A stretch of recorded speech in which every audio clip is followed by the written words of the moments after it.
My dear friends, I remember some years ago, after I read the same gospel, got an intuition, and I prayed that day, Lord, I would like to take up some sufferings and crosses for your name.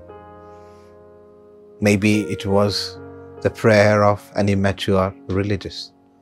That very same day, as a community, we had to go for a long drive for the blessing of a monastery. And on our way back, our vehicle was stopped because of some accident on the way. And a guy who was pretty drunk, he came, he started shouting at us and abusing us for no particular reason. That was a real shock for me. I couldn't quite grasp the situation, neither could I reconcile with the situation for quite some time.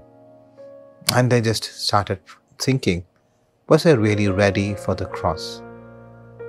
In the gospel of today, Jesus says, the Son of Man must suffer, he must be rejected and be killed. Well, that doesn't end there. All these should lead to a resurrection. He will be raised up on the last day. And Jesus says, as disciples, we also must suffer, we must be rejected, we must be killed.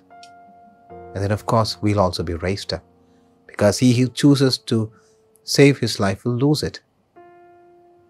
Let us not forget that Jesus chose to give up his life that we may have life. And then, when we choose to do the same for the sake of Jesus and for his gospel, we are not losing anything, we are gaining everything. And for which Jesus says, take up your crosses daily.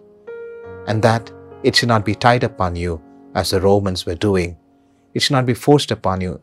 It's not that somebody made you to carry these crosses, but then you want to carry them voluntarily because you love doing it for the gospel and for the ones you love.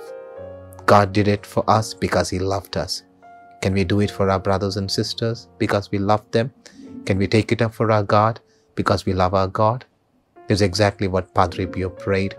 Lord, give me the grace to suffer these agonies and pains because you showed us that you loved us through them.